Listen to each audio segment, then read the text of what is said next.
ওই সংস্থাটির নাম ছিল। টিক্কা খান তখন শাসন পরিচালনা করতেন। ছাত্র সংঘের সাথে রাম এবং বামপন্থী ছাত্র দলের সংঘর্ষ হয় একাধিকবার ঢাকা রাজধানীর বুকে। বিষয় কে ছিল?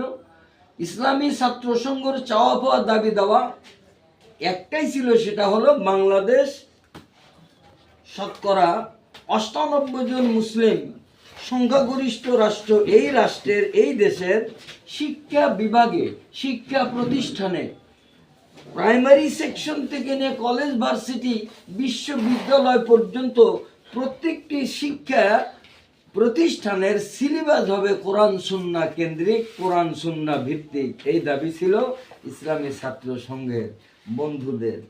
আর ছাত্রমৈত্রীর পক্ষ থেকে রাম আর বাম বিভিন্ন ছাত্র দলের পক্ষ থেকে তাদের দাবি ছিল কোরআন সুন্নাহ ভিত্তিক শিক্ষা প্রতিষ্ঠানের পাঠ্য তালিকা হতে পারে না।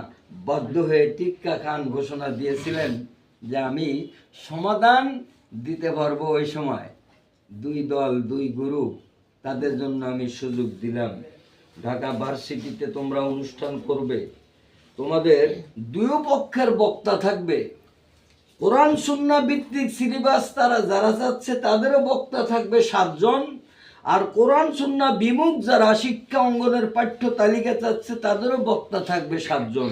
আধা ঘন্টা করে আমি সময় দেব, দলিল প্রমাণ ডকুমেন্ট সহ উভয় পক্ষের বক্তারা বক্তৃতা দিবে। আমি রাষ্ট্রপতির পক্ষ থেকে বিচারক মণ্ডলী সেট আপ দেব, তারা রেজাল্ট লিখবে।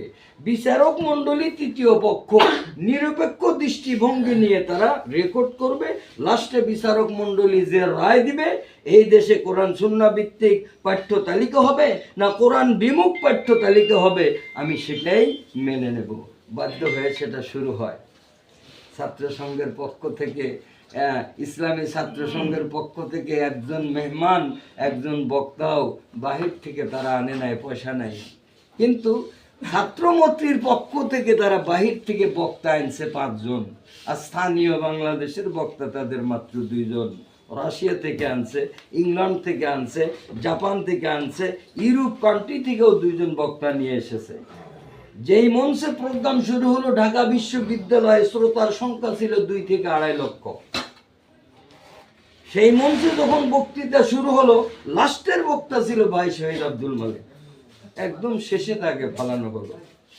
সকলে আধা ঘন্টা বক্তৃতা দিচ্ছে, বিচারক মণ্ডলী রিপোর্টগুলো লিখতেছে। 30 মিনিটের বেশি কেউ সময় পায় নাই। লাস্টে ভাই আব্দুল মালিক যখন বক্তৃতা শুরু করলেন, কেবলমাত্র 8 মিনিট সময় চলে গেছে, বা আর 10 মিনিট পূর্তি হতে সময় আসার মাত্র 2 মিনিট। এমন সময় তার হাতে ছোট্ট একটা স্লিপ দেওয়া হলো, স্লিপ ধরে দেওয়া হলো। উনি স্লিপটা পড়ে দেখেন যে সময় আমার মাত্র 10 মিনিট, তাহলে 8 মিনিট চলে গেলে আর বাকি আছে কয় মিনিট? তখন শ্রোতাদের সামনে, 2 লক্ষাধিক শ্রোতার সামনে আফসোস, দুঃখ এবং আফসোসের মধ্য দিয়ে বলে ফেললেন যে দুঃখজনক হলো সত্য, মুসলিম উম্মার জন্য বাংলাদেশের শতকরা ৯৮ জন মুসলমান তাদের লক্ষ্যে কোরআন সুন্নাহ ভিত্তিক কলেজ ভার্সিটির শিক্ষা ব্যবস্থার কি উপকারিতা আর কোরআন বিমুখ শিক্ষা ব্যবস্থার কি অপকারিতা, কথাগুলো আমি তুলে ধরতে পারলাম না। দুঃখজনক হলো সত্য, যার মাত্র 2 মিনিটে আমার সময় শেষ করতে হচ্ছে, যেহেতু পরিচালক মণ্ডলীর থেকে সময় দেওয়া হয়েছে আমাকে 10 মিনিট। এই কথা বলতে না বলতেই সঙ্গে সঙ্গে 2.5 লক্ষাধিক শ্রোতা দাঁড়িয়ে গেছে। দাঁড়িয়ে গিয়ে 2 হাত উঁচু করে সবাই এক বাক্যে বলছেন সময় আরো 10 মিনিট বাড়িয়ে দেওয়া হোক। বিচারক মণ্ডলী বা পরিচালক মণ্ডলী অবস্থার গতিতেই বাধ্য হয়ে বললেন যে সবাই বসেন, 10 মিনিট বাড়ায় দেওয়া হলো। ভাই শহীদ আব্দুল মালিক যখন 18 মিনিট বক্তৃতা দিয়েই বলছেন যে সময় আছে আর 2 মিনিট, তাই 20 মিনিট পূর্তি হবে। আমার আফসোস রয়ে গেল যে কথা ফিনিশিং দিতে পারলাম না। আর আমার দুঃখ লাগছে এইটাই যে সকল বক্তা বক্তৃতা দিল 30 মিনিট, আমাকে কেন সময় দেওয়া হলো না। এই কথা বলতে না বলতে সেকেন্ড টাইমে সকল শ্রোতা আবার দাঁড়ায় গেছে, আরো 10 মিনিট বাড়া দেওয়া হোক। অবস্থা বেগতিক দেখে পরিচালক মণ্ডলী আবার সকলকে বসায় দিলেন, 10 মিনিট বাড়ায় দিলেন। এখন সময় পেল কত? 30 মিনিট। 30 মিনিটে মানে ওনার কথা সম্পূর্ণ ফিনিশিং দিয়ে, যেহেতু ঘোষণা আগেই পূর্বেই বলেছেন টিক্কা খানের পক্ষ থেকে যে সকল বক্তা সময় পাবে 30 মিনিট, 30 মিনিটে তাদের বক্তৃতাগুলো শেষ করতে হবে। কিন্তু কৌশল এবং হেকমতের মধ্য দিয়ে পায়তারামূলক ষড়যন্ত্রমূলক দৃষ্টিভঙ্গি নিয়ে তার বক্তৃতার ভাব চক্কর দেখে বক্তৃতার বিষয়বস্তু এবং কথার মধ্যে যে কোরআনের পক্ষে দলিল আর ডকুমেন্টসগুলো প্লেস করতেছে পরিচালক মণ্ডলী বুঝতে পেরেই তারা সময় কমায় দিছিল, কিন্তু পারছিল কি? লাস্টে ফাইনাল হয়ে গেল, মোনাজাত হলো, প্রোগ্রাম শেষ, সকলে চলে যেতে রাজি না, আমরা রেজাল্ট জেনে যেতে চাই।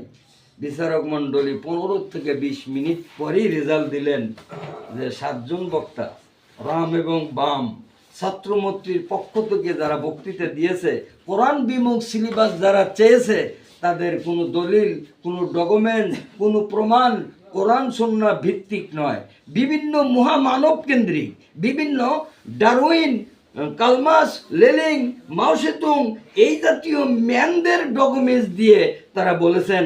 কিন্তু ভাই আব্দুল মালেক উনি আধা ঘন্টা বক্তৃতা দিয়েছেন, ওনার প্রতিটি কথার মধ্যে কোরআনের আয়াত ছিল, রাসূল কর্তৃক হাদিস ছিল।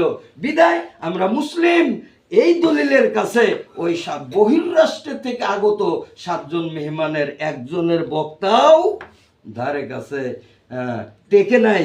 বিদায় এদেশে ইসলামী, এদেশে শিক্ষা প্রতিষ্ঠানের পাঠ্য তালিকা হবে কোরআন সুন্নাহ ভিত্তিক। এইটাই আমাদের ফাইনাল সিদ্ধান্ত। রায় হয়ে গেল, সকল শ্রোতা চলে গেল। শহীদ আব্দুল মালেক ভাই, মতিয়ার রহমান নিজামী ওনারা একটু বিলম্ব করলেন, যেহেতু ছাত্র সংঘের সভাপতি সেক্রেটারি ওনারা 2 জন, আর ওই প্রোগ্রামেই ম্যান হলেন তারাই। অনেক সই স্বাক্ষর ছিল, সই স্বাক্ষরগুলো সেরে লাস্টে যখন ওনারা বিদায় নিচ্ছিলেন, ছাত্রাবাসে যাচ্ছিলেন, চিকন একটা গলির মধ্যে পায়ে হেঁটে যাচ্ছিলেন, যেতেই আক্রমণ করা হলো। আক্রমণ করতে গিয়ে সর্বপ্রথম যিনি আঘাত করেছিলেন, যেই শয়তান আঘাত করেছিল, সে হলো আব্দুর রাজ্জাক পানিমন্ত্রী, সে মারা গেছে। সেকেন্ড ম্যান যে ছিল সে হলো তোফায়েল আহমেদ। ভাই আব্দুল মালেক ছিলেন পিছে, মতিয়ার রহমান সামনে ছিলেন, সে ছিলেন আগে বা সামনে। 2 মিনিট পরেই টের পাইলেন, বুঝতে পারলেন যে পিছনে যেন কি হলো। তাকায় ঘুরে ফিরে তারা এসেই দেখে যে শহীদ আব্দুল মালেক সোজা হয়ে পড়ে আছে। মতিয়ার রহমান নিজামীর ভাষ্য যে আমি তার ঘাড়ের নিচ দিয়ে ডান হাত দিলাম, মাজার নিচ দিয়ে বাম হাত দিলাম, দিয়ে তাকে উঠাবো, উঠাইয়া ভ্যানে তুলে তাকে হসপিটালে নেব, কিন্তু আমি উঁচু করতে পারি না। উঁচু হয় না কেন, ওঠে না কেন? অন্ধকার। জৈনক বন্ধু টর্চ নিয়ে বা যে কোনো আলো দিয়ে তখন সামনে এসে ধরলেন, তখন দেখা গেল যে তার কপালের মধ্যে দিয়ে রড ঢুকাইয়া দিছে, সেই রডের 1 ফুট পরিমাণ অংশ মাটির মধ্যে ঢুকে আছে। সুতরাং এই শুটার, এই ঘটনা আর ভাই শহীদ হাদির ঘটনা তেমন পার্থক্য না। ওরা জানে পায়ে যদি গুলি করি, গায়ে যদি গুলি করি, বেঁচে যেতে পারে, পঙ্গু হতে পারে। মেধা যদি ঠিক থাকে, হাদির মেধা যদি ঠিক থাকে, বা তাহলে ভারতের আধিপত্য বাংলার জমিন থেকে সে বিতাড়িত করবেই। তাই অন্য কোথাও শুটার গুলি করে নাই। চলন্ত রিকশায় তাকে এমনভাবে গুলি করলো, ট্রেনিং প্রাপ্ত ফয়সাল নাম। ভারত থেকে ভারতবাসী তারা উল্লাস করতেছে এবং বলেই ফেললো, বারে বলতেইছে যে সে আমাদের এজেন্সি আমাদের দায়িত্বে আছে। তাই আমরা আনন্দ উৎফুল্লে মেতে আছি যে আমাদের উদ্দেশ্য সফল হয়েছে। সুতরাং আল্লাহ নিজে বলেছেন, আমি এই শহীদ আব্দুল মালেকের ঘটনা আমি যখন পানিমন্ত্রীর নাম বললাম এবং তোফায়েল আহমদের নাম বললাম কেন, নাম বলা হলো কেন? আজ থেকে 16-17 বছর পূর্বে আমি একটা সাল্লা প্রোগ্রামে এসেছিলাম। এমপি কর্তৃক পরিচালিত একটা প্রোগ্রাম। প্রধান মেহমান ছিলেন রুহুল আমিন সাহেব, ঢাকা থেকে আসছিলেন। কিন্তু আমি প্রথমে বক্তৃতা দিলাম প্রায় 1.5 ঘন্টা। বক্তৃতা দেওয়ার পরে যখন ওই মেহমান উঠলেন, ওঠার পরই লোকজন ওঠা বসা শুরু হলো। মাহফিল মনে হয় ভেঙ্গে যাচ্ছে, তারা রুহের খোরাক পাচ্ছে না, চাহিদামূলক বক্তৃতা পাচ্ছে না, সংস্কারমূলক কথা হয়তো তার মুখ দিয়ে ওই সময় বের হচ্ছে না, তাই মাহফিল ভেঙ্গে যাওয়া ভাব। আমি খানা খেতে বসছি এমপি সাহেবের বাড়িতে, আবার আমাকে দ্রুত গতিতে মঞ্চে নেওয়া হলো। যাওয়ার পরেই একটা স্লিপ আসলো, শহীদ আব্দুল মালেক কেন্দ্রিক ঘটনা জানতে চেয়েছে, স্লিপে লেখা আছে। আমি যখন বিস্তারিত ঘটনা বলেছি, আমি তোফায়েল আহমদের নাম যখন বলেছি আর আব্দুর রাজ্জাক পানিমন্ত্রীর নাম যখন বলেছি, এইটাই আমার অন্যায়। আমাকে মঞ্চ থেকেই নিয়ে মেরে ফেলা হবে।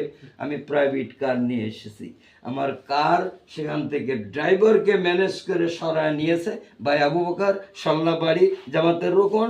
আর আমাকে কেমনে 5-7 জন লোক কাঁধে করে নিয়ে লক্ষ জনতার মধ্যে দিয়ে আমাকে নিয়ে একটা সিএনজিতে উঠাইলো, 8-9 মাইল দূরে নিয়ে গেল, বাঁশঝোর কেন্দ্রিক একটি বাসায় আমাকে রাত্রি যাপন করায়া ওই বুয়াপুর এরিয়া দিয়ে নৌকায় আমাকে পার করে দেওয়া হয়েছে।